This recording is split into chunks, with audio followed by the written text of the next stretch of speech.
Coming up on Network Africa, former African Union Commission chairperson Nkosazana Dlamini-Zuma and ex-wife of President Zuma sworn in as MP for the ruling African National Congress. President Trump meets with African leaders, affirms America's commitment to the growth of the African continent.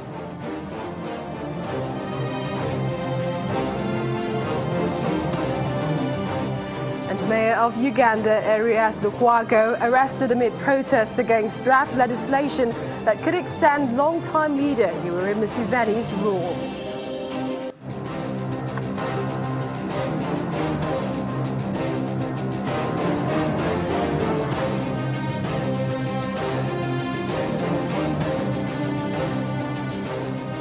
Hello and welcome to the program. I'm Millicent Mwaka.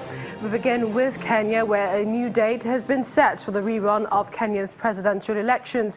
In a statement, Mr. Wafulu Chebukati, chairman of Kenya's Electoral Commission IEBC, announced that the rerun would now be held on the 26th of October.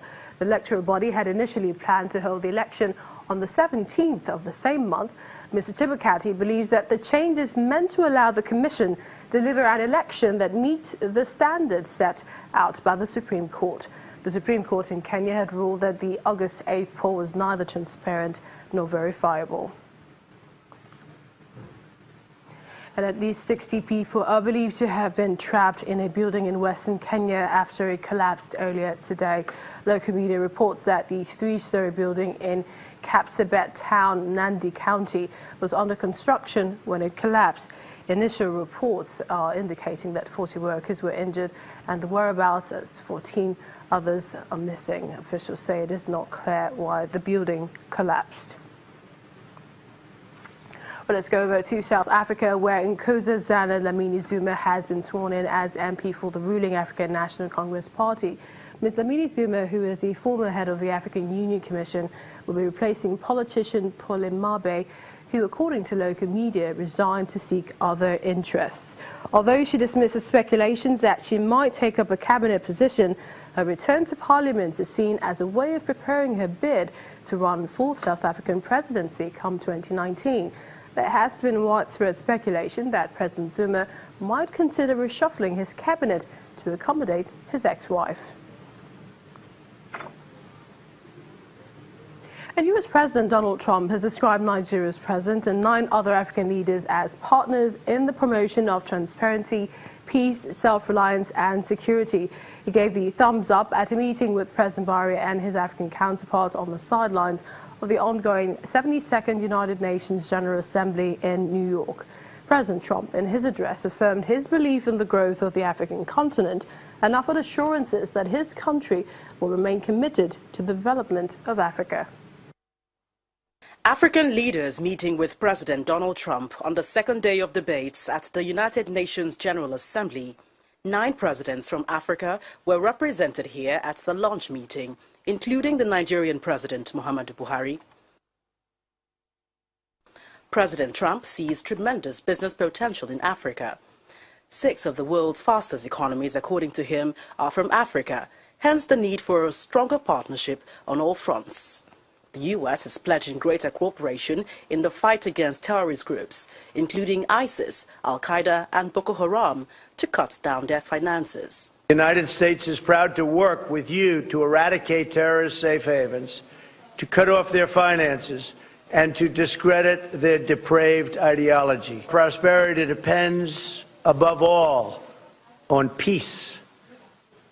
The United States will partner with the countries and organizations like the African Union that lead successful efforts to end violence, to prevent the spread of terrorism, and to respond to humanitarian crises. North Korea as a security threat remains a prime talking point as President Trump urges all African leaders to take a united stance. We wanted the U.S. to engage more with Africa, also in the area of health. And he was actually very complimentary about African countries and African governance. The meeting maybe was... Earlier, the president of Nigeria held bilateral talks with the King of Jordan, and clearly the fight against terrorism in Nigeria is receiving additional boost.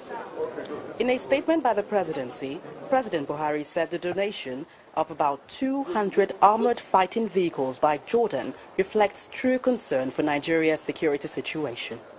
Very clearly, Nigeria is working with other countries in the United Nations to stamp out terrorist threats. And this is made very evident here as it joins 49 other countries to sign the Nuclear Weapons Prohibitions Treaty to ban nuclear weapons. From New York in the United States, Gloria Umezuke, Channels Television News.